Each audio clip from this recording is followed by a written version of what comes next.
الحمد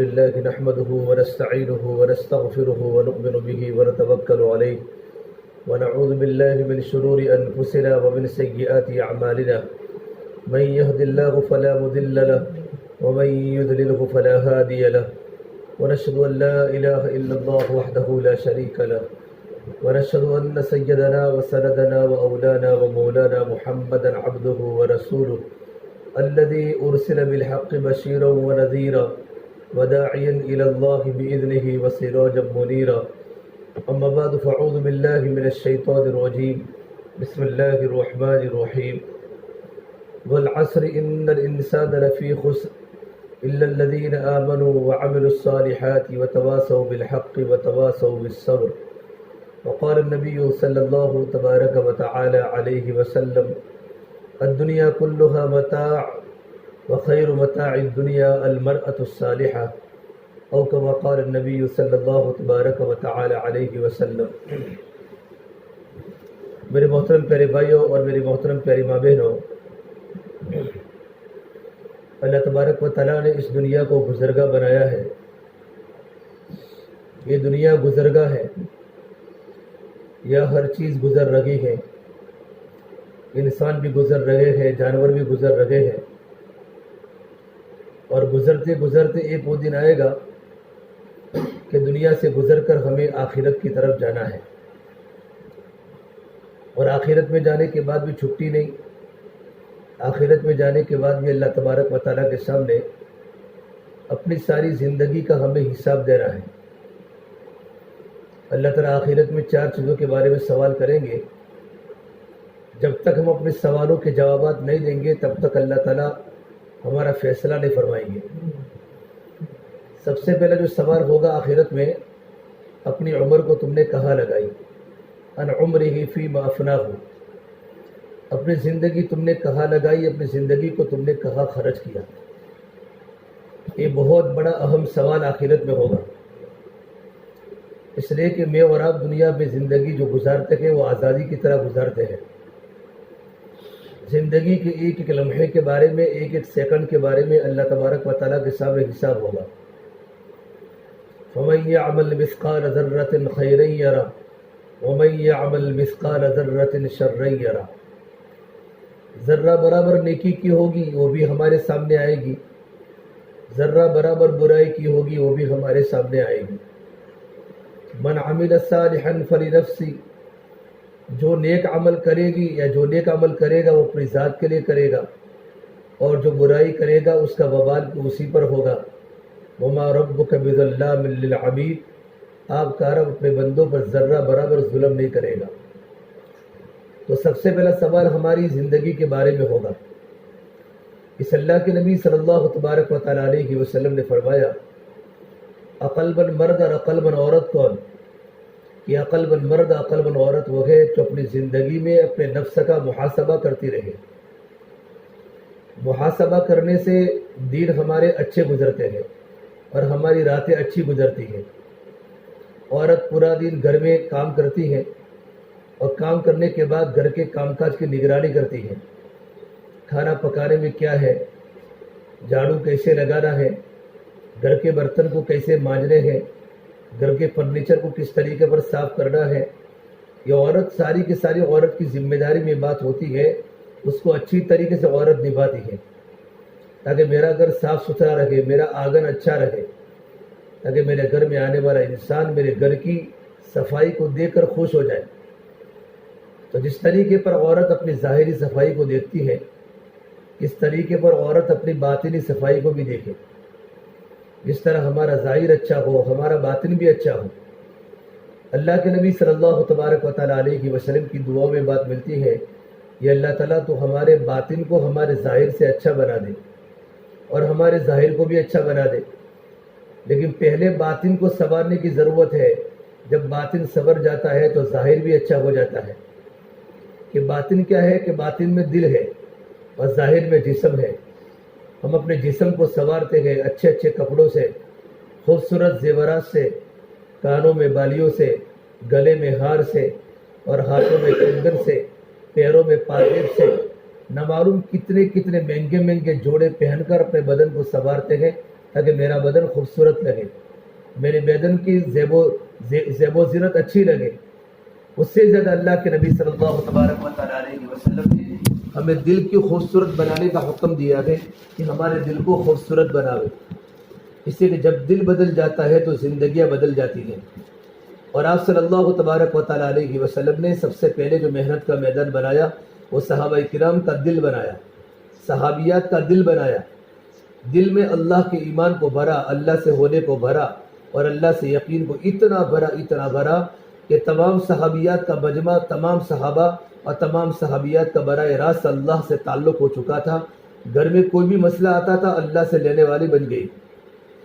ام ایمن رضی اللہ تعالیٰ عنہ ہجرت کر کے مکہ سے مدینہ کی طرف گئی۔ مقام منصرف پر پہنچی ام ایمن، اور پانی اس کے پاس تھا نہیں، روزے کی حالت میں تھی، تو اللہ سے کہا، یا اللہ میں تیرے راستے میں آئی ہوں، ہجرت کر کے مدینہ کی طرف جا رہی ہوں، میرے پاس پانی نہیں اور میں روزے کی حالت میں ہوں، اللہ تو مجھے پانی دے دے۔ اتنا دل میں اللہ کا ایمان تھا، اللہ کا تعلق تھا، اللہ سے ہونے کا یقین تھا کہ دینے والی ذات صرف ایک اللہ کی ہے۔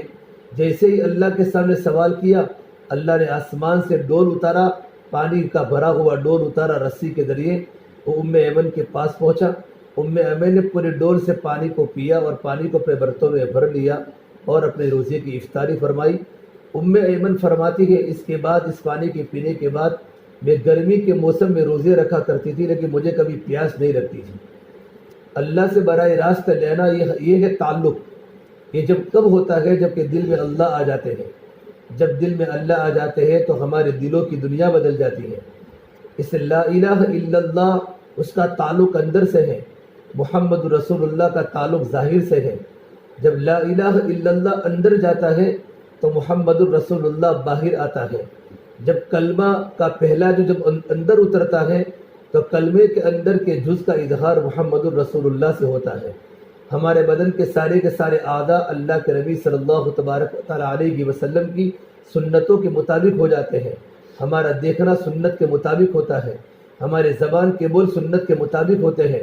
ہماری زبان کبھی جھوٹ نہیں بولتی، ہماری زبان کبھی اپنے شوہر کو طعنہ نہیں دیتی، ہماری زبان کبھی اپنے بچوں کو طعنہ نہیں دیتی، ہماری زبان سے کبھی غیبت اور گالی گلوچ نہیں ہوتی، کہ ہماری زبان پاک ہو جاتی ہے۔ میری بہنوں، یہ زبان ہے، زبان یہ پھول بھی ہے، اور یہ زبان زہر بھی ہے، اور یہ زبان شہد بھی ہے، اور یہ زبان تریاق بھی ہے، اور یہ زبان محبت بھی ہے، اور یہ زبان نفرت بھی ہے۔ جب یہ زبان محبت کے ساتھ چلتی ہے تو گھر آباد ہو جاتے ہیں، معاشرہ پاکیزہ بن جاتا ہے، اور گھروں میں جنت کی بہاریں آ جاتی ہیں۔ یہ زبان کڑوی بن جاتی ہے، یہ زبان ساسو کو بھی ٹوک رہی ہے، یہ زبان شوہر کو بھی طعنے دے رہی ہے، یہ زبان پڑوسیوں کو گالی بول رہی ہے، اور یہ زبان قطع رحمی کی عادی بن چکی ہے، رشتہ داروں میں جھگڑے کا ذریعہ بن جاتی ہے، تو پورے گھروں میں ایک ریگستان پورے مکان بن جاتے ہیں، اور سنگ مرمر کے مکان بھی کانٹے دار صحرا بن جاتے ہیں، اور ہمارے گھروں میں چیخوں کی آوازیں آتی ہیں، بچیوں میں رونے کی آوازیں آتی ہیں، اور ہمارے گھر ٹوٹ جاتے ہیں، میاں اور بیوی کے درمیان دراڑیں پڑ جاتی ہیں، اور ساسو اور بہو کے درمیان تعلقات ختم ہو جاتے ہیں، اور ہمارا گھر کا شیرازہ بکھر جاتا ہے جب ہماری زبانوں کے بول بگڑ جاتے ہیں۔ کہ زبان کے بول کا تعلق بھی ایمان سے ہے۔ جب ہمارا ایمان مضبوط ہو جاتا ہے تو زبان ہماری نرم بن جاتی ہے، ہماری زبان میٹھی بن جاتی ہے، ہماری زبان کا بول سچا بن جاتا ہے، ہماری زبانوں میں نرمی پیدا ہو جاتی ہے، ہماری زبان کبھی کسی کی غیبت نہیں کرتی، ہماری زبان سے کبھی جھوٹ نہیں نکلتا، ہماری زبان سے کبھی گالی نہیں نکلتی۔ یہ سارے کے سارے جو صفات وہ صفات کا تعلق اندر کے ایمان سے ہے۔ جب دل بدل جاتا ہے تو زندگیاں بدل جاتی ہیں۔ یہ سب سے پہلے اللہ کے نبی صلی اللہ تبارک و تعالیٰ علیہ وسلم نے صحابہ و صحابیات کا دل بنایا کہ ان کے دلوں سے دنیا کی گندگی کو نکالا اور ان کے دلوں سے دنیا کی فکروں کو نکالا اور ان کے دلوں سے دنیا کی خواہشات کو نکالا، اور میرے نبی نے ان کے دلوں میں ایمان کو اتنا بھرا اور آخرت کو اتنا بھرا اور قبر کی تیاری کو اتنا بھرا کہ صحابہ اور صحابیات کی برکت کی وجہ سے صحابہ کے چھوٹے چھوٹے بچے امت کے غم میں روتے تھے، اور صحابیات کی چھوٹی چھوٹی بچیاں پردہ خاتون ہوتی تھی کہ چشمے فلک نے بھی آسمان نے کبھی ان کے بالوں کو نہیں دیکھا، آسمان نے کبھی ان کے کپڑوں کو نہیں دیکھا، اس طرح اپنی زندگیاں گزار کے قبروں کے حوالے ہو گئی، اس لیے کہ ان کا دل بن چکا تھا۔ ام خلاد رضی اللہ تعالیٰ عنہا اللہ کے نبی کی صحابیہ ہے، ان کا جوان بیٹا اللہ کے راستے میں جا کر شہید ہو گیا۔ کسی نے کہا ام خلاد تمہارا 21 سال کا نوجوان لڑکا اللہ کے راستے میں جا کے فوت ہو چکا ہے۔ ام خلاد پردے کی حالت میں حضور کی خدمت میں آئی اور کہا یا رسول اللہ این ابنی، میرا بیٹا کہاں ہے؟ آپ نے کہا ام خلاد تمہارا بیٹا تو اللہ کے راستے میں شہید ہو چکا ہے۔ ام خلاد پردے کی حالت میں ہے، بدن کا کوئی عضو باہر نہیں دکھتا، بالکل چادروں میں لپیٹی ہوئی ہے۔ تو کسی نے کہا ام خلاد تمہارا جوان بیٹا فوت ہوا ہے، تب بھی تم پردے کی حالت میں ہو؟ تو اس میں تو ام خلاد نے جواب دیا ہے جو کتابوں میں لکھا ہوا ہے۔ ام خلاد نے فرمایا ارے میری بہن، میرا بیٹا فوت ہوا ہے، میری حیا فوت نہیں ہوئی۔ میرا بیٹا فوت ہوا ہے لیکن میری حیا فوت نہیں ہوئی، اور جب حیا فوت ہو جاتی ہے تو زندگیاں بدل جاتی ہے۔ اور میرے نبی نے فرمایا حیا تو ایمان کا عظیم شعبہ ہے، الحیاء شعبۃ من الایمان، حیا تو ایمان کا عظیم شعبہ ہے۔ اور میرے نبی نے فرمایا اذا فاتک الحیاء فافعل ما شئت، جب تو سے شرم کی فوت ہو جاوے تو عورت پھر بازاروں کی زینت بن جاتی ہے، عورت روڈوں کی زینت بن جاتی ہے، عورت محلوں کی زینت بن جاتی ہے۔ اور ایک عورت جب بے پردہ اور اپنے دوپٹے کو نکال کر جب بازاروں میں چلتی ہے، آسمان و زمین زیر و زبر ہو جاتے ہیں، سمندر پھٹنے کو تیار ہو جاتے ہیں اور آسمان پھٹنے کو تیار ہو جاتا ہے، اللہ کی ناراضگی کا اعلان زمینوں پر اتر جاتا ہے۔ اللہ نے قرآن کریم عورتوں کو فرمایا وَقَرْنَ فِي بُيُوتِكُنَّ وَلَا تَبَرْجُنَ تَبَرُّجَ الْجَاهِلِيَّةِ الْأُولَىٰ، یہ عورتوں جتنا ہو سکے اپنا وقت گھروں میں گزارا کرو، بغیر ضرورت کے بازاروں کی زینت مت بنو، زمانے جاہلیت کی عورتوں کی طرح بازاروں میں مت گھومو۔ اللہ نے عورت کو گھر میں رہنے کا حکم دیا ہے، اسے جب دل بدل جاتا ہے نا تو آنکھوں کا دیکھنا بدل جاتا ہے۔ ایمان جب مضبوط بن جاتا ہے تو ایمان کی علامتیں باہر سے ظاہر ہوتی ہیں۔ محمد رسول اللہ یہ بتاتا ہے آنکھوں کا دیکھنا صحیح ہو، کانوں کا سننا صحیح ہو۔ اللہ کے نبی صلی اللہ تبارک و تعالیٰ علیہ وسلم نے اپنی بیٹی فاطمہ کی وہ تربیت فرمائی ہے، اور خدیجہ نے اپنی بیٹی فاطمہ کی وہ تربیت فرمائی تھی کہ زندگی میں کبھی آنکھ نے غلط نہیں دیکھا۔ عید کا ہوا چاند، عید کا چاند تو ہر مسلمان دیکھتا ہے، رمضان کے روزے رکھے ہیں، رات کو قیام اور رات کو تراویح پڑھی ہے، تو دین کے روزے رکھنے کی وجہ سے اور رات کے قیام کی وجہ سے اللہ تبارک و تعالیٰ اس کا بدلہ عید کے دن دیتا ہے۔ عید کے دن اللہ تبارک و تعالیٰ عید کو مہمان کا دن بنایا، عید کو خوشی کا دن بنایا۔ رمضان کے روزوں کا بدلہ اللہ تعالیٰ اپنے بندوں کو پہنچاتا ہے۔ تو عید کا چاند ہر مسلمان دیکھتا ہے، ہر مسلمان کا بچہ دیکھتا ہے، مرد بھی دیکھتے ہیں، عورتیں بھی دیکھتی ہیں۔ تو مدینے میں عید کا چاند ہوا، میرے نبی نے کہا بیٹی فاطمہ هل رأیت ہلال عید، کیا تو نے عید کا چاند دیکھا؟ حضرت فاطمہ نے کوئی جواب نہیں دیا، حضرت فاطمہ نے کوئی جواب نہیں دیا۔ دوسری مرتبہ کہا اے میری بیٹی فاطمہ، عید کا چاند تو دنیا کا ہر انسان دیکھتا ہے، مرد بھی دیکھتے ہیں، عورتیں بھی دیکھتی ہیں، کیا تو نے عید کا چاند دیکھا؟ حضرت فاطمہ نے کوئی جواب نہیں دیا۔ جب تیسری مرتبہ پوچھا تو حضرت فاطمہ نے فرمایا یا رسول اللہ یا ابتا، اے میرے پیارے ابا، میں عید کا چاند کیسے دیکھ سکتی ہو؟ اس لیے کہ عید کا چاند دنیا کا ہر مسلمان دیکھتا ہے، مدینہ کا ہر مسلمان دیکھتا ہے، نہ معلوم عید کے چاند پر کتنے غیر محرم انسانوں کی نظریں پڑی ہوگی۔ میں نہیں چاہتی جس چاند پر غیر محرم انسانوں کی نظریں پڑی ہو وہاں محمد رسول اللہ کی بیٹی کی نظر پڑے۔ چاند کو دیکھنا گوارا نہیں تو غیر انسان کو دیکھنا کیسے گوارا ہوگا؟ میرے نبی کی بیٹی نے کبھی حضرت علی کے بیٹوں سے بات نہیں فرمائی، چچا کے لڑکوں سے بات نہیں فرمائی اور پھوپھی کے لڑکوں سے بات نہیں فرمائی. ایک ہوتا ہے برقع اور ایک ہوتا ہے پردہ. اللہ نے پردے کا حکم دیا ہے، برقعے کا حکم نہیں دیا. برقع اسی لیے ہے کہ برقعے سے پردہ ہو، لیکن آج کل ہمارے برقعے بھی زیب و زینت کے شکار بن چکے ہیں. آج ہمارے برقعے بھی پردے کے نہیں رہے. اس سے اپنے کپڑے ڈھیلے ڈھالے پہنو اور زندگی میں پردہ لاؤ. پردے کا حکم اللہ نے آسمان سے اتارا ہے.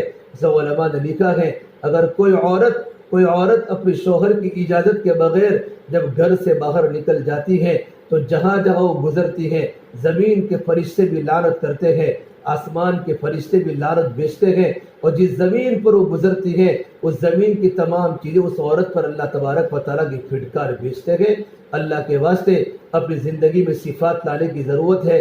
جب اندر کا ایمان بن جاوے گا، اللہ کا تعلق جب مضبوط ہو جائے گا، اندر کا یقین ٹھیک ہو جائے گا، تو بدن کے سارے اعضاء اللہ تعالیٰ کی تابعداری میں چلیں گے. یہ ایمان کے علامت ہے، یہ ایمان کے بنے ہونے کی نشانی ہے کہ ہمارا ایمان بن گیا. اس سے تو اللہ کے راستے میں نکالا جاتا ہے، بار بار جماعتوں میں نکالا جاتا ہے کہ ہمارا ایمان مضبوط بن جاوے. اور ایمان مضبوط بنے اس کی نشانی کیا ہے؟ اس کی نشانی محمد رسول اللہ ہے کہ ہمارے بدن کے سارے اعضاء اللہ تعالیٰ کی فرما برداری میں چلے، اللہ تبارک و تعالیٰ کی اطاعت میں چلے، اور محمد رسول اللہ صلی اللہ تبارک و تعالیٰ علیہ وسلم کی شریعت اور اللہ کے نبی کی سنت اس کو اپنے گھر سے بھی محبوب ہو جاوے، اپنے شوہر سے بھی محبوب ہو جاوے، اپنے گھر کی ڈیکوریشن سے بھی. اور زیورات عورت کی محبوب چیز ہوتی ہے، اپنے بدن کے پہنے ہوئے بدن کے زیورات سے محبوب اللہ کے نبی کی شریعت ہو جاوے اور اللہ کے نبی کی سنت ہو جاوے. یہ کلمے کا تقاضا ہے، لا الہ الا اللہ محمد رسول اللہ، یہ کلمے کا تقاضا ہے. جب یہ اندر بن جائے گا تو ہمارا پورا بدن کا وجود اللہ تعالیٰ کی فرما برداری میں چلا جائے گا.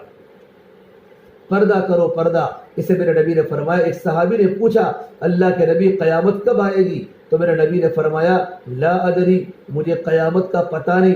پھر پوچھا کہ اللہ کے نبی قیامت کی نشانی بتلاؤ. تو میرے نبی نے فرمایا قیامت کی نشانی یہ ہوگی کہ قیامت کے پہلے عورتیں بازاروں میں اپنے سروں سے دوپٹے اتار کے چلے گی اور ان کے بال اون کے کوہان کی طرح ہوں گے، ان کے بال اون کے کوہان کی طرح ہوں گے. صحابیات کو یہ بات سمجھ میں نہیں آئی کہ کوہان کیا چیز ہے. اس زمانے میں کوہان اون کے کوہان کو تو جانتی تھی، لیکن عورتوں کے بال اونٹوں کے کوہان کی طرح ہو گئے. امبوڑا کے پورے بال کو سر پر امبوڑے کی شکل میں باندھ رہا. جب میرے نبی نے فرمایا جب یہ وقت آوے تو قیامت کا انتظار کرو. اور ایک صحابی نے پوچھا اللہ کے نبی قیامت کب آئے گی؟ تو میرے نبی نے فرمایا مجھے قیامت کا پتہ نہیں. پھر کہا قیامت کی کوئی نشانی؟ آپ نے فرمایا ان تلد الامۃ ربتها، جب گھر کی نوجوان بچیاں اپنی خواہشات کو پورا کرنے کے لیے اپنی ماں کو ستانا شروع کر دے اور اپنی ماں کو نوکرانی سمجھے. گھر کے نوجوان لڑکے تو ماں کے نافرمان ہوتے ہی ہیں، لیکن گھر کی جوان لڑکیاں وہ نافرمان نہیں ہوتی. لیکن جب تم گھروں میں دیکھو کہ لڑکیاں ماں کے سامنے ہو جاتی ہیں اور اپنے کپڑوں کے لیے اور اپنی خواہشات کو پورا کرنے کے لیے جب لڑکیاں ماں کو گھر میں ستانا شروع کرے تو میرے نبی نے فرمایا قیامت کا انتظار کرو. میرے محترم پیاری ماں بہنوں، دل میں ایمان کو مضبوط بناؤ، اللہ کا تعلق مضبوط بناؤ، اللہ سے ہونے کے یقین کو مضبوط بناؤ. دل جب بدل جاتا ہے تو زندگیاں بدل جاتی ہے. آج ہر گھر بجلی کے قمقموں سے روشن ہے پر دل کالی رات سے زیادہ تاریک ہے. مصنوعی کہے گونجتے ہیں پر دل خون کے آنسو روتا ہے. چہرے ہمارے چمکتے ہیں پر دل میں اندر میں تاریکی ہے. میری محترم پیاری ماں بہنوں، اپنے بدن کے اندر ہم جس طرح زیورات کو پہنتی ہے، اللہ نے زیورات کے پہننے کا حکم دیا ہے. اپنے شوہر کے سامنے بناؤ سنگار کرے، لیکن اپنے اندر کے باطن کو بناوے. اپنا اندر کا باطن صفات سے مزین ہو، اپنے اندر تقوی آوے، اپنے اندر توکل آوے، اپنے اندر اللہ کی ذات عالی سے ہونے کا یقین آوے، اپنے اندر تحمل آوے، اپنے اندر صبر آوے، اپنے اندر شکر آوے. یہ ساری ایمانی صفات ہے. ہماری زندگیاں ایمانی صفات سے مزین ہوگی تو ہمارے بدن سے نکلنے والے اعمال مضبوط بنیں گے. ہم شوہر کی خدمت کریں, شوہر کی باتوں پر صبر کریں. اگر بہو ہے اپنی ساسو کی خدمت کرے. شریعت نے بہو کو حکم نہیں دیا کہ اپنے ساسو کی خدمت کرے, لیکن اگر بہو اپنی ساسو کی خدمت کرے گی اور اپنی ساسو کو اپنی ماں کا درجہ دے گی, اللہ اس بہو کو جنت میں اللہ درجات کو بلائیں گے. اور ساسو اپنی بہو کو اپنی بیٹی سمجھے, یہ میری پیاری بیٹی ہے. جس طرح ماں اپنی بیٹی کی ہر چیز کو دیکھتی ہے, بیٹی کے دکھ کو اپنا دکھ سمجھتی ہے اور بیٹی کی خوشی کو اپنی خوشی سمجھتی ہے, آنے والی بہو کسی کی بیٹی ہے, اپنا سب کچھ چھوڑ کے اپنے گھر پر آئی ہے. اپنے گھر کے ماحول کو چھوڑا, اپنے گھر کے ڈیکوریشن کو چھوڑا, اپنے گھر کی پیار اور محبت کو چھوڑ کر اپنے گھر میں آئی ہے. اس کو بیٹی کا درجہ دو. ہم جو کھاوے اپنی بہو کو کھلاوے, ہم جو پہنے اپنی بہو کو پہناوے, ہم جس مکان میں اچھے مکان میں رہے اپنے بہو کو وہی مکان میں رکھے. یہ میرے نبی کی شریعت ہے اور یہ میرے نبی کی سنت ہے. اللہ کے راستے کے نکلنے کے زمانے میں یہی مقصد ہوتا ہے کہ کام کرتے کرتے کرتے ہماری زندگی صفات والی بن جاوے, ہماری زندگی میں صبر آ جاوے, ہماری زندگی سادہ بنے. سادہ کہ سادگی تو نبیوں کے گھروں کی چیز ہے. اللہ کے نبی صلی اللہ تبارک و تعالیٰ علیہ وسلم نے محنت کر کے وہ صحابہ کا مجمع تیار کیا تھا کہ صحابہ کی زندگیاں بھی سادہ تھی اور صحابہ کی عورتیں صحابیات بھی سادہ تھی. ان کے گھر بھی سادہ, ان کا جیون بھی سادہ, ان کی زندگی بھی سادہ. ان کے گھروں میں روشنیاں نہیں تھی, ان کے بڑے بڑے مکان نہیں تھے, لیکن ان کے گھروں میں ایمان کی روشنی تھی, ان کے گھروں میں عمل کی روشنی تھی, ان کے گھروں میں توکل کے چراغ تھے, ان کے گھروں میں تقویٰ تھا. ان کا بچہ راتوں کی تنہائیوں میں اللہ سے ڈرتا تھا. جب ماں کی زندگی میں دین ہوتا ہے, اولاد کی زندگی میں دین ہوتا ہے. جب ماں راتوں کو رونے والی بن جاتی ہے, اولاد راتوں کو رونے والی بن جاتی ہے. اس علماء نے لکھا ہے جب ماں اپنے بچے کو دودھ پلاتی ہے تو خالی ماں اپنے بچے کو دودھ نہیں پلاتی, بلکہ جیسے بچہ دودھ پیتا ہے, اگر ماں کی زندگی میں تقویٰ ہوتا ہے, ماں کی زندگی میں نیکی ہوتی ہے, ماں کی سوچ اللہ والی ہوتی ہے, اپنے بچوں کو دودھ پلاتی ہے, تو دودھ پلانے کے ساتھ ساتھ ماں اپنے اندر کے خیالات بھی اولاد کی پیٹ کے اندر منتقل کرتی ہے.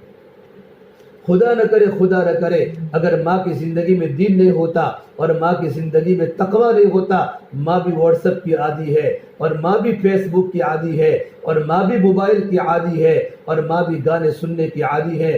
ایسی ماں جب اپنے بچے کو دودھ پلاتی ہے تو بچہ جیسے ہی دودھ پیتا ہے تو ماں کے اندر کے سارے خیالات اولاد کے پیٹ کے اندر منتقل ہوتے ہیں. ایسا علماء نے لکھا ہے عورت کا روح جس چیز کی طرف جاتا ہے وہ چیز دنیا میں وجود میں آتی ہے, وہ چیز گھروں میں وجود میں آتی ہے. اگر ہمارے گھر کی عورت کا روح اور ہماری ماں کا روح اور ہماری بہن کا روح آخرت کی طرف ہو جاتا ہے, اعمال کی طرف ہو جاتا ہے, تو ان کے گودوں سے پلنے والی اولادیں وقت کی جنید بغدادی بنتی ہیں, ان کے گودوں سے پلنے والی اولادیں سیدنا عبد القادر جیلانی بنتی ہیں, ان کے گودوں سے پلنے والی اولادیں حضرت مولانا الیاس بنتی ہیں, ان کے گودوں سے پلنے والی اولادیں مولانا عمر پالنپوری بنتی ہیں, اور ان کو گودوں سے نکلنے والی اولادیں مولانا علی میاں ندوی بنتی ہیں. مولانا علی میاں ندوی فرماتے رحمۃ اللہ علیہ کہ جب میں پیدا ہوا میرے گھر کا عجیب ماحول تھا. میرے گھر میں راتوں کو رونے کی آوازیں آتی تھی. ایک طرف میری ماں رو رہی ہے اور ایک طرف میری بہنیں رو رہی ہیں.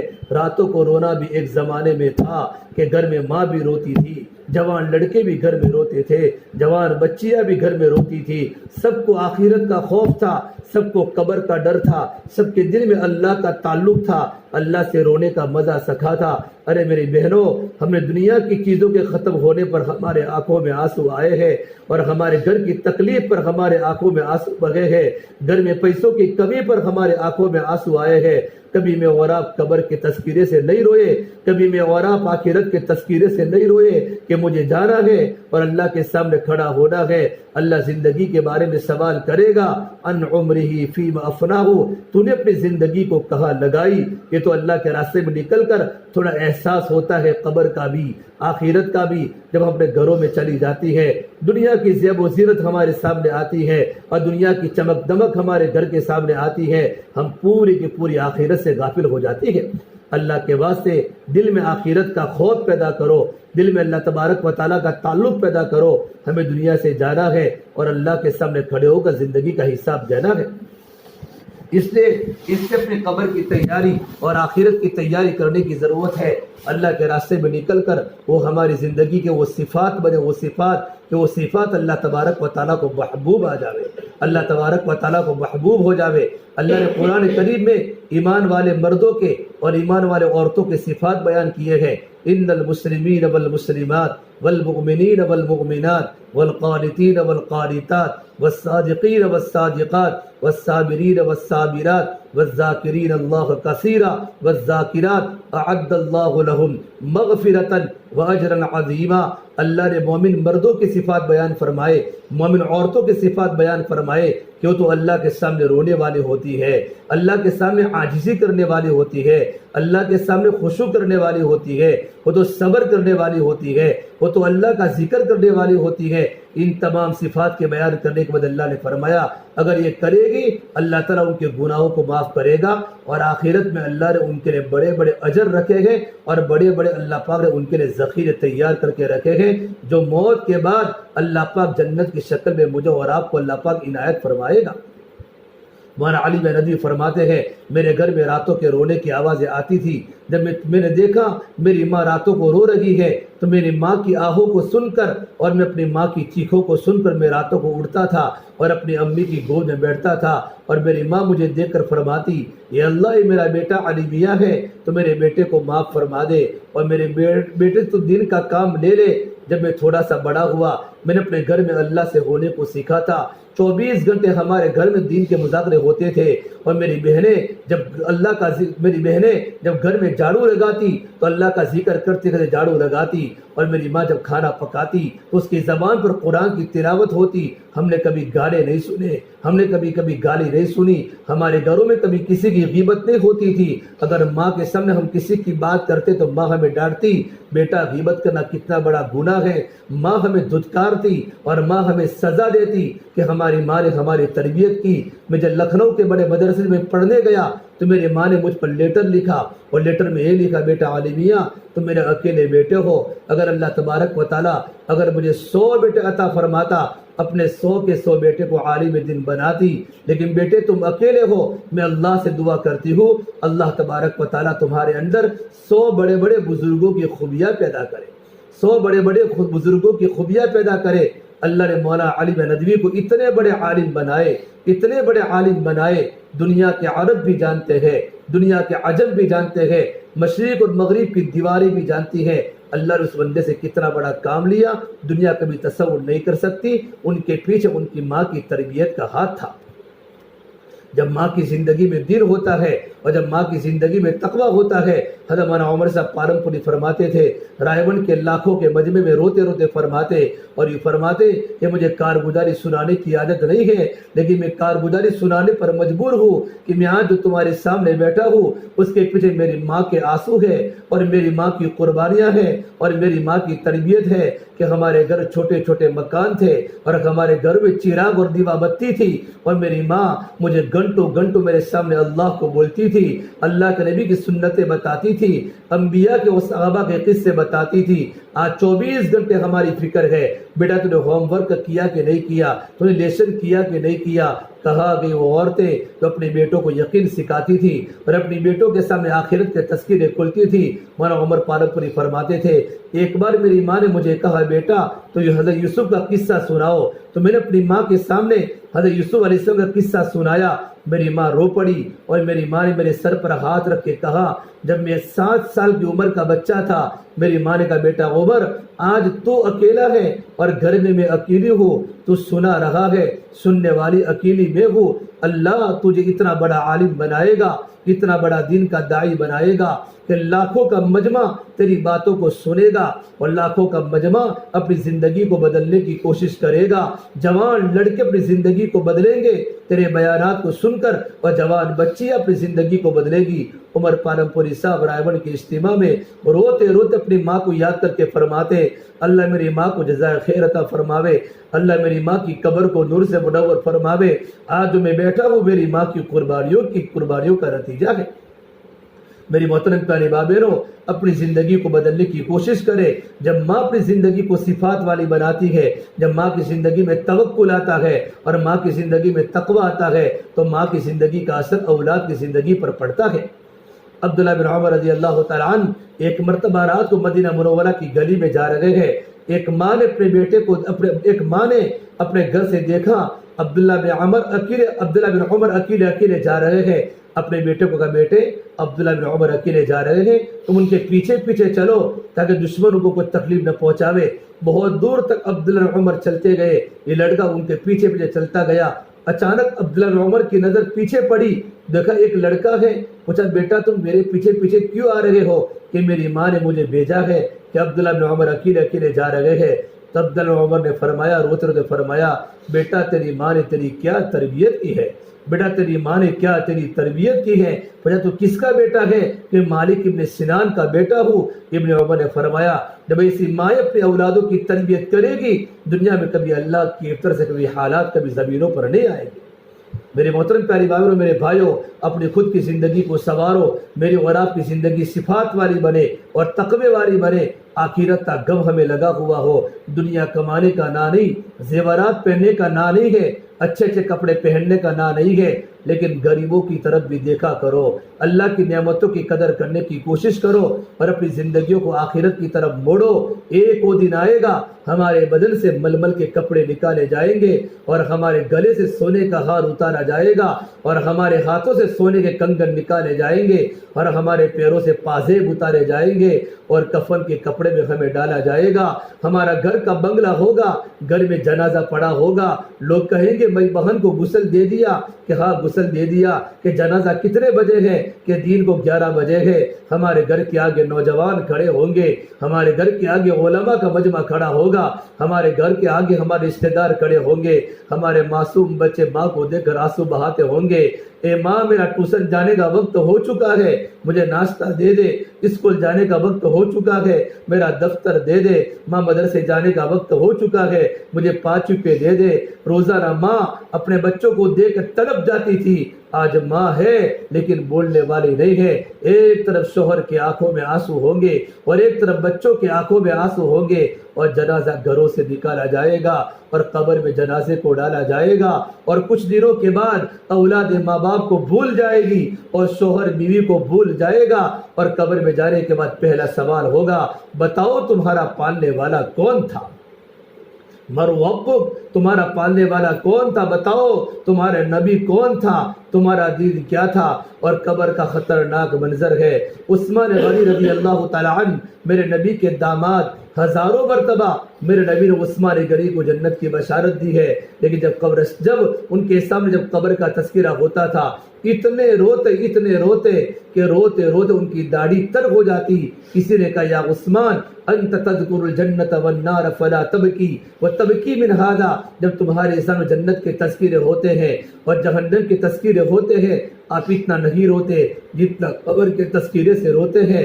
حضرت عثمان فرماتے، ان القبر منزل من منازل الآخرہ فإن نجا منه فما بعده ایسر من فإن لم ينجو من فما بعده اشد من۔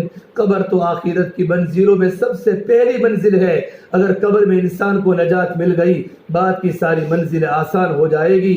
اگر قبر میں عورت پکڑی گئی یا مرد پکڑا گیا تو بعد کی ساری منزلیں مشکل ہو جائے گی۔ اسے میرے نبی صلی اللہ تبارک و تعالی علیہ وسلم نے فرمایا، اے دنیا کے مرد و عورتوں، میں قبر کے جو حالات جانتا ہوں، اگر میں تمہارے سامنے قبر کے اندر کی باتوں کو بیان کرنا شروع کر دوں، تمہارا ہنسنا کم ہو جاوے، تمہارا رونا زیادہ ہو جاوے، تم اپنے گھروں میں سونا چھوڑ دو، تمہاری چیخیں نکل جاوے اور تم گھروں سے نکل کر جنگلوں میں جا کر زندگی گزارنا شروع کر دو۔ یہ تو اللہ نے قبر کے عذاب کو اللہ نے گھیر میں چھپایا ہے۔ اللہ کے واسطے عقل مند عورت وہ ہے اپنے نفس کو ٹٹولے اور نفس کا محاسبہ کرے، اور فرمایا اور وَعَمِلَ لِمَا بَعْدَ الْمَوْتِ، اور موت سے پہلے موت کی تیاری کرے۔ اپنے شوہروں کو اللہ کے راستے میں بھیجنے پر خوشی ہو، اپنے لڑکوں کو اللہ کے راستے میں بھیجنے پر خوشی ہو اور ایمان کی علامت بتائی، نیکی کر کے خوشی ہو، گناہ کر کے رنج ہو۔ یہ نیکی کی ایمان کی علامت ہے۔ ہمارے گھروں میں سنتیں کے مذاکرے ہو اور ہمارے گھروں میں تعلیم کے حلقے لگ رہے ہو، اور تعلیم میں ہمارے بچے بھی ہو، ہمارے شوہر بھی ہو، ہم بھی خوش شرکت کریں۔ جس طرح گھر کا دسترخوان بچ جاتا ہے اور ہمارا شوہر اگر ڈیوٹی پر ہے، رات کو 11 بجے آتا ہے، گھر کی عورت اپنے شوہر کا انتظار کرتی ہے، اپنے شوہر کے بغیر کھانا نہیں کھاتی۔ اس کے دل میں شوہر کی قدر ہوتی ہے کہ میرا شوہر دن میں ڈیوٹی کر کے تھک کے آتا ہے، میں ساتھ میں کھانا کھاؤں گی تاکہ میرے شوہر کے دل میں میری محبت آوے، میرے شوہر کو سکون ملے۔ میری محترم پیاری ماں بہنوں، اس سے زیادہ یہ تو ضروری ہے، یہ تو ایمانی بات ہے۔ اس طرح شوہر کا انتظار کرنا چاہیے اور میاں بیوی کو محبت سے دسترخوان پر کھانا کھانا چاہیے۔ اس سے محبتیں بڑھتی ہے، محبت پروان چڑھتی ہے۔ اس سے زیادہ ہمارے گھروں میں تعلیم کے حلقے زندہ ہو، تعلیم کا وقت ہم طے کریں، ہمارے بچے تعلیم میں بیٹھے، ہمارے گھر میں تعلیم زندہ ہوگی، ایمان بتایا جائے گا، صحابہ کے قصے سنے جائیں گے، صحابہ کے قصے بتائے جائیں گے، چھوٹی چھوٹی صحابیات اور چھوٹے چھوٹے صحابہ کے بچے، ان کی زندگی کس طرح اللہ کے دین سے مزین تھی، ہمارے بچوں کے سامنے آئے گی۔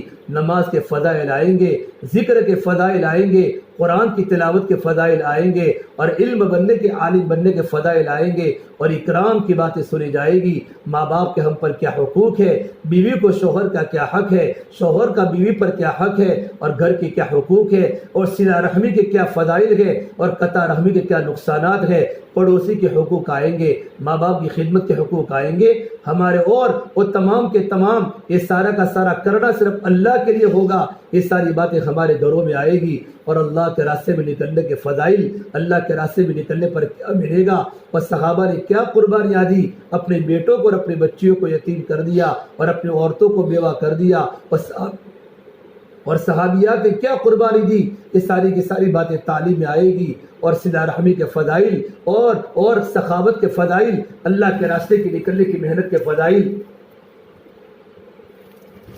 جب ہمارے گھروں میں بار بار پڑے جائیں گے، ہمارا پورا گھر کا ماحول تر و تازہ بن جائے گا، اور ہمارے بچوں میں غیر محسوس طریقے سے ہمارے بچوں میں عمل کا شوق پیدا ہوگا، اور 6 صفات کا مذاکرہ ہمارے گھروں میں ہوگا، اور ہمارے گھروں میں تعلیم ہوگی۔ مولانا عمر صاحب پالن پوری فرماتے تھے، جس کے گھروں میں تعلیم ہوگی، تعلیم کی برکت سے ہمارے گھر کے ہر بچے کا مزاج عمل والا بنے گا، اور 6 صفات کے مذاکرے کی برکت سے ہمارے گھر کے ہر فرد کا مزاج دعوت والا بنے گا۔ ہمارے گھروں میں تعلیم زندہ کرو، ہمارے گھروں میں 6 صفات کے مذاکرے کرو، اور آخرت کے تذکرے ہمارے گھروں میں ہو رہے ہو، اللہ کے تعلق کی باتیں ہمارے گھروں میں ہو رہی ہو، اور اپنے جیون کو سادہ بناوے، ہم سادہ بنے۔ اللہ کے نبی صلی اللہ تبارک و تعالیٰ علیہ وسلم نے اپنی بیٹی فاطمہ کو سادگی کی تعلیم دی۔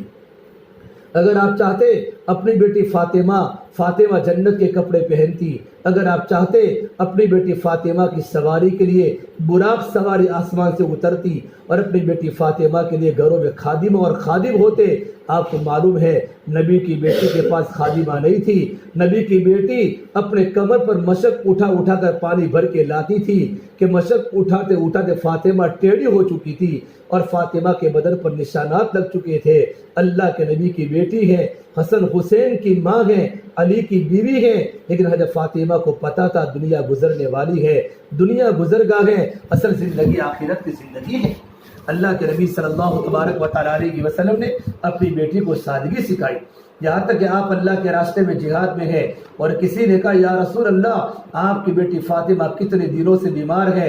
اللہ کے نبی صلی اللہ تبارک و تعالیٰ علیہ وسلم کو اپنی بیٹی فاطمہ سے بڑی محبت تھی۔ آپ فرماتے تھے فاطمہ میری جگر کا ٹکڑا ہے، فاطمہ میرے جگر کا ٹکڑا ہے۔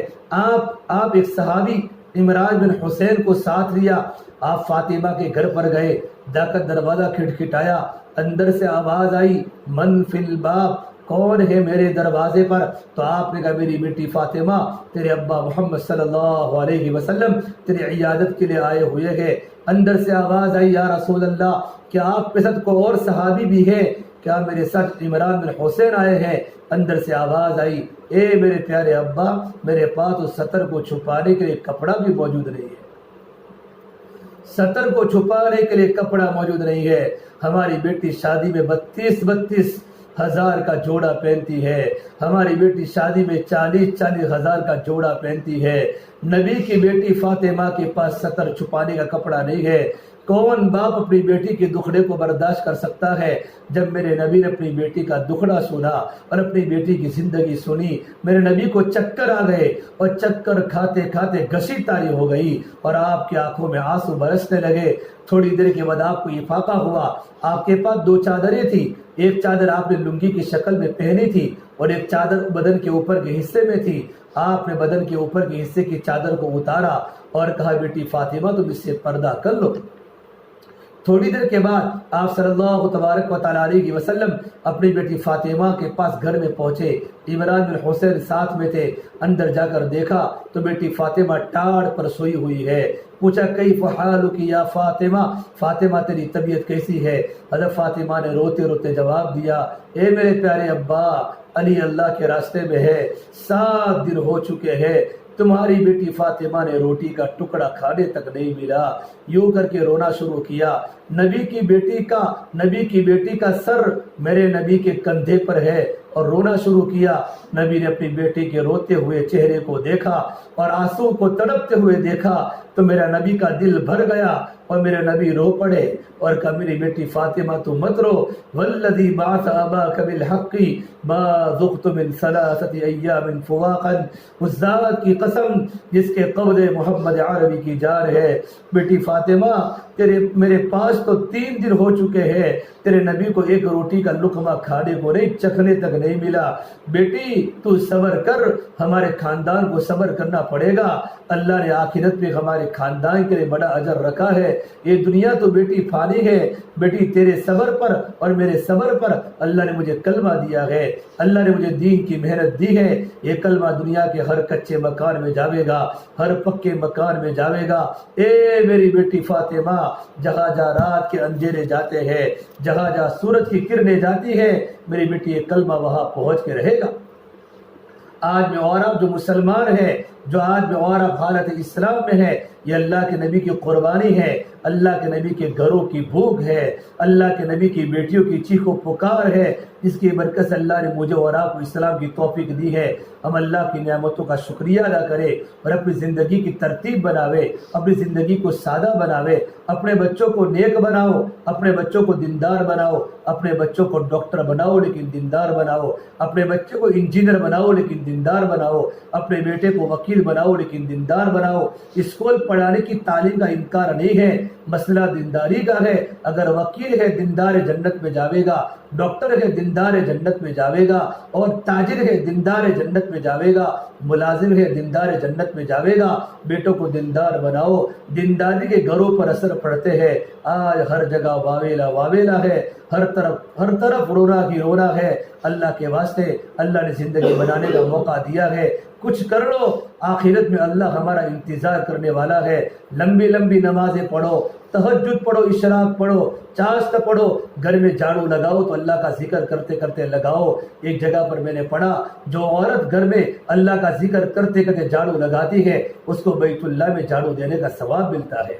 اور کھانا پکاؤ تو گھر میں کھانا اللہ کا ذکر کرتے کرتے پکاؤ، اور مہمان کے لیے سے کھانا پکاؤ، مہمان کے لیے سے کھانا پکاؤ کہ میں بھی کھاؤں گی، ہمارے گھر پر مہمان کھائیں گے۔ جن کے گھروں میں مہمان آ جاتے ہیں ان کے گھروں میں روزی کے دروازے کھل جاتے ہیں، روزی کے در کھل جاتے ہیں۔ اللہ کے راستے میں خود بھی جاؤ اور اپنی جماعتوں کو گھروں پر بلا کر کھلاؤ، مسجدوں میں کھلاؤ۔ یہ ترتیب ہے۔ میرے نبی نے فرمایا کھانا کھلاؤ جنت میں داخل ہو جاؤ، اطعموا الطعام تدخلوا الجنت بسلام، کھانا کھلاؤ اور جنت میں سلامتی کے ساتھ داخل ہو جاؤ۔ اپنے گھر کے دسترخوان کھولو، غریب بھی کھانا کھلاوے، مالدار بھی کھانا کھلاوے۔ ہماری عورتوں کے پیر دکھے، ہماری عورتوں کے بدن میں درد ہو، ہماری عورتوں کے ہاتھوں میں روٹی بناتے بنا تکلیف ہو، اس تکلیف پر آپ کو آخر میں بڑا اجر ملے گا۔ سب سے بڑا اجر یہ ملے گا، محمد عربی صلی اللہ تبارک و تعالیٰ علیہ وسلم اپنے پیارے مبارک ہاتھوں سے ہمیں حوض کوثر کا پانی ملائیں گے، اور میرے نبی فرمائیں گے میری بندی تو بہت تھک کر آئی ہے، تو نے بڑی خدمت اپنے شوہر کی ہے، تو نے بڑی خدمت اپنے ساسو کی ہے اور اپنے سسر کی ہے، اور تو نے بڑی خدمت اپنے بچوں کی تربیت میں کی ہے، اللہ کے راستے کے مہمانوں کی خدمت کی ہے۔ اے میری پیاری امتی، تو جنت کے حوالے ہو جا، اللہ جنت میں تیرا انتظار کر رہے ہیں، جنت ہمیں ملے گی۔ یہ دنیا تو تھکنے والی چیز ہے، دنیا تو ایک دھوکے کا سامان ہے، یہ دنیا تو دھوکے کا گھر ہے۔ بڑے بڑے بنگلوں کے اندر بھی موت آئے گی اور چھوٹی چھوٹی جھونپڑیوں کے اندر بھی موت آئے گی۔ ابھی سے موت کی تیاری کرے، اللہ کے راستے میں نکلنے کی کوشش کرے۔ ابھی ہمارا سامنے بڑا اجتماع آ رہا ہے، اجتماع کے پہلے پہلے اپنے گھر میں ترتیب بنا کر ہمارے گھر کا ہر فرد اللہ کے راستے میں نکلنے والا بنے۔ 4 مہینے چلو، چلے چلو، میرے پاس مدرسے کا وقت ہو چکا ہے۔ میں آپ کو اللہ کے راستے کی باتیں بتاتا کہ صحابیات نے کس طرح قربانی دے کر اپنے جوان بیٹوں کو اللہ کے راستے میں روانہ کیا ہے، اور ماؤں نے اپنے جوان بیٹوں کے بغیر زندگی کے دن کاٹے ہیں، اور کتنی جوان عورتوں نے اپنی جوانی دیواروں کے ساتھ گزاری ہے اور اپنے شوہروں کو اللہ کے راستے میں روانہ کیا ہے۔ تو سامنے آخرت تھی اور آخرت کے مناظر تھے۔ اس اللہ کے واسطے اپنی زندگی کو خود بناؤ اور آپ کی خود کی ترتیب بناؤ کہ آپ کو انشاءاللہ پورے عالم میں جانا ہے۔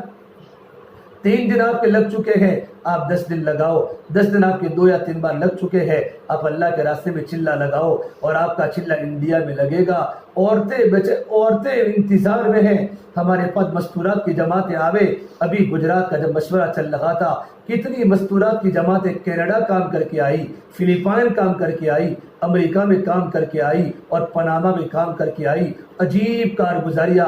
آپ کو اللہ کے راستے میں چلہ لگا کر 2 مہینے کے لیے آپ اپنے محرم کے ساتھ بیرون جانا ہے، اور دنیا کے چپے چپے میں جا کر آپ کو اللہ کا پیغام پہنچانا ہے، اللہ کی دین کی دعوت پہنچانی ہے۔ کیا حضرت علی کا قول ہے، میرے نبی حضرت علی کو فرمایا، یہ علی اگر تیری محنت پر ایک انسان اگر ہدایت پر آ جائے تو سرخ اونٹوں سے بہتر ہے۔ عرب کی سب سے قیمتی متاع سرخ اونٹ تھے، اونٹ کی بہت بڑی وہاں ویلیو تھی، وہاں بڑی قیمت تھی۔ آج کی لاکھوں کی گاڑی کے مقابلے میں اونٹ کی قیمت تھی۔ اے علی، اگر تیری قربانی پر، تیرے نکلنے پر، تیری محنت پر اگر ایک انسان ہدایت پر آ جاوے، سرخ اونٹوں سے بہتر ہے۔ ہمارے مرد بھی ارادہ کرے، ہمارے مستورات بھی ارادہ کرے، اور اپنی زندگی کی اس طرح ترتیب بناوے کہ ہماری زندگی کی ترتیب اللہ کے راستے میں بنتی رہے، ہم دنیا کماوے، اللہ کے راستے کی ترتیب بھی بناوے۔ ہر سال ہمارے 4 مہینے اللہ کے راستے میں لگ رہے ہو۔ عورتوں کی بڑی قربانی ہوتی ہے جب اپنے شوہر کو روانہ کرتی ہے، مرد کی قربانی کم ہے، عورت کی قربانی زیادہ ہے۔ اور آپ کو اس قربانی پر کیا ملے گا؟ میرے نبی نے فرمایا، جو عورت اپنے شوہر کے دین کے کام میں تعاون کرتی ہے اور اپنے شوہر کے دین کے کام میں مدد کرتی ہے، اللہ تبارک و تعالیٰ اس عورت کو اپنے شوہر سے 500 سال پہلے جنت میں بھیجیں گے۔ اللہ آپ کو جنت میں بھیجے گا، پھر جنت میں جانے کے بعد اپنے شوہر کا انتظار کرے گی، اور جنت کے دروازوں پر اپنے شوہر کو ویلکم کہے گی اور اپنے شوہر کا استقبال کرے گی۔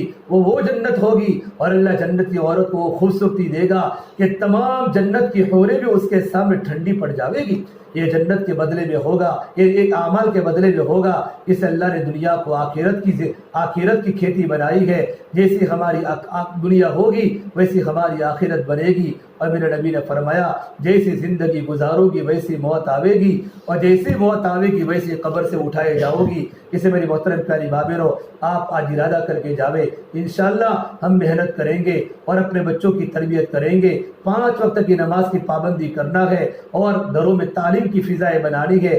پڑوس کی عورتوں کی فکر کرنا، محلے کی عورتوں کی فکر کرنا، اپنے ہفتے واری تعلیم کو مضبوط کرنا، اور اپنے زبان پر پابندی رکھنا، اپنے آنکھوں پر پابندی رکھنا، اپنے ہاتھوں پر پابندی رکھنا، اپنے شوہر کی خدمت کرنا۔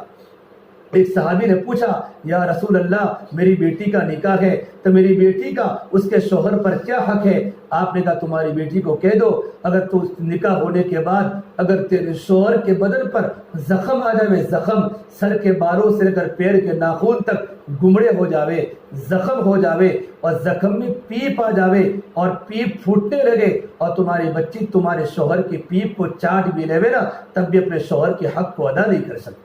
اے میرے نبی نے اور شوہروں کے حقوق بتائے ہیں، شوہر کی ذمہ داری ہے بیوی کے ساتھ نرمی کرے۔ میرے نبی نے فرمایا کہ تم اپنی بیویوں کے ساتھ اچھا برتاؤ کیا کرو۔ خیرکم خیرکم لاہلہ وانا خیرکم لاہلہ، اور میں تم میں سب سے زیادہ بہتر اپنے گھر والوں کے لیے اچھا ہوں۔ میاں بیوی کے حقوق ہے، جب میاں بیوی گھر میں جھگڑتے ہیں نا، اولاد جب دیکھتی ہیں اولاد کے دل سے ماں باپ کی عزتیں نکل جاتی ہے. اپنے گھروں کو جنت کا نمونہ بناؤ, محبت سے زندگی گزارو, لیٹ گو کرے. اگر شوہر اگر کچھ کہہ دے عورت صبر کر دے, عورت کچھ کہہ دے مرد صبر کر دے, دونوں کو حضرت ایوب علیہ السلام کے صبر کا ثواب ملے گا. اسے میری محترم پیاری بابیرو, ہمارا کام حقوق کا ہے. سب سے پہلے اللہ کا حق, پھر نبی کا حق, پھر اپنے شوہر کا حق, ماں باپ کا حق, رشتہ داروں کا حق, پڑوسیوں کا حق, اور صلہ رحمی کرے. ہم کسی سے قطع رحمی نہ کرے. قطع رحمی کی بہت بڑی وعید ہے. آج دو بہنیں کچھ پیسوں کی بنیاد پر گھر گھر میں آگ لگ گئی ہے, گھر گھر میں آگ لگ گئی ہے. ایک ہی کھلیان میں کھیلنے والے دو بھائی, اور ایک ہی کھلیان میں کھیلنے والی دو بہنیں, اور ایک ہی ماں کی چھاتی کا دودھ پینے والے دو بھائی اور دو بہنیں. چند پیسوں پر بہن بہن سے نہیں بولتی, بھائی بھائی سے نہیں بولتا. ہمارے گھروں میں آگ لگ چکی ہے. میرے نبی نے فرمایا وہ مرد اور وہ عورت حق پر ہونے کے باوجود بھی گھر میں جھگڑا نہ کرے, رشتہ داروں سے جھگڑا نہ کرے, اور بہو ساسو سے جھگڑا نہ کرے. میں اس عورت اور اس مرد کے لیے جنت میں گھر دلانے کا ذمہ دار ہوں. انا زعیم ببیت فی ربض الجنہ لمن ترک المراغ وان کان محقا. جو اس مرد اور اس عورت کو جنت میں گھر دلانے کا ذمہ دار ہوں. یہ تمام باتیں اپنے گھر میں پیدا کرنے کی کوشش کرے. اللہ ہم تمام کو ان تمام باتوں پر اللہ پاک عمل کرنے کی توفیق عطا فرماوے. دعا کر لیں. اللهم لك الحمد كله ولك الشكر كله ولك الخير كله وإليه يرجع الأمر كله. اللهم صل على سيدنا محمد وعلى آل سيدنا محمد وبارك وسلم. ربنا ظلمنا أنفسنا وإن لم تغفر لنا وترحمنا لنكونن من الخاسرين. لا إله إلا أنت سبحانك إني كنت من الظالمين. یا اللہ ہمارے گناہوں کو معاف فرما, یا اللہ خطایا سے درگزر فرما, یا اللہ سیئات کو حسنات سے مبدل فرما, یا اللہ تیرا تعلق میں نصیب فرما, یا اللہ تیری ذات عالی سے ہونے کا یقین زندگی میں پیدا فرما. یا اللہ تو ہم سے راضی ہو جا, ہمیں اپنے آپ سے راضی فرما لے. یا اللہ تو ہمارا بن جا, یا اللہ تو ہمیں اپنا بنا لے. یا اللہ پوری امت کو معاف فرما, پوری امت کی مغفرت فرما, امت کی جان کی, مال کی, ایمان کی, اعمال کی حفاظت فرما. یا اللہ امت کی پریشانیوں کو دور فرما. یا اللہ بیماروں کو شفائے کاملہ دائمہ نصیب فرما. یا اللہ مقروض کے قرضے کو غیب سے آسانی کی شکل آسان فرما. یا اللہ بے روزگار کو حق حلال کی روزی نصیب فرما. یا اللہ بے نمازوں کو نماز پڑھنے کی توفیق مرحمت فرما. یا اللہ گناہ کرتے کرتے دل غلاظتوں کے گٹر بن چکے ہیں, گناہ کرنے کی عادت دل میں آ چکی ہے. یا اللہ ہمیں پاک فرما, یا اللہ ہمیں صاف فرما. زندگی کے مقصد کو سمجھ کر زندگی کی ترتیب بنانا آسان فرما. یا اللہ ہماری جماعت کو تیری بارگاہ میں قبول فرما, ان کے نسلوں کو قبول فرما. ان کے گھروں میں ایمان کے چراغ جلا دے, ان کے گھروں میں ایمان کے چراغ جلا دے, ان کے گھروں میں عمل کے چراغ جلا دے, ان کی روزیوں کو برکت والی بنا دے. یا اللہ جس گھر میں مستورات کا اجتماع ہے ان گھر والوں کو قبول فرما, ان گھر کی مستورات کو قبول فرما, دین و دنیا کی نعمتوں سے مالا مال فرما. یا اللہ ڈاکٹر صاحب کے والد مرحوم کی قبر کو نور سے منور فرما. یا اللہ کروڑ کروڑ چین سکون نصیب فرما. یا اللہ ہم سب کو قبول فرما, ہم سب کو قبول فرما. یا اللہ اخلاص کی دولت سے مالا مال فرما. نام و نمود, ریا اور شہرت کے ناپاک جذبوں سے ہماری پوری امت کی حفاظت فرما. یا اللہ ہمارے بھائی اللہ کے راستے میں نکلنے والے ہیں, ان کا نکلنا آسان فرما. آج بنگلہ دیش جماعت جا رہی ہے. یا اللہ عورتوں نے کیا قربانی دے کر اپنے شوہر کو گھروں سے روانہ کیا ہوگا, اور بچوں نے اپنے ابو کو گھروں سے روانہ کیا ہوگا. یا اللہ یہ سب تیرے لیے ہے مولا, یا اللہ یہ سب تیرے لیے مولا. یا اللہ ان کی قربانی کو قبول فرما, ان کے سفروں کو آسان فرما, ان کے پیچھے محنت کرنے والوں کو قبول فرما. یا اللہ آنے والے اجتماعات کو قبول فرما. یا اللہ ہمارے بزرگوں کے سفروں کو آسان فرما, اجتماع سے خیر دنیا میں منتقل فرما. یا اللہ حق کا غلبہ فرما. یا اللہ باطل کو مغلوب فرما, باطل کی اسکیموں کو فیل فرما. یا اللہ مسلمان کی, اہل اسلام کی, مسلمانوں کی حفاظت فرما. یا اللہ ہمیں بڑا فخر ہے, تو ہمارا اللہ ہے, تو ہمارا معبود ہے, تو ہمارا معبود ہے. مولا تو نے ہر جگہ پر مسلمانوں کی مدد فرما. فرمائی. ہم تیرے مدد کے منتظر ہے مولا.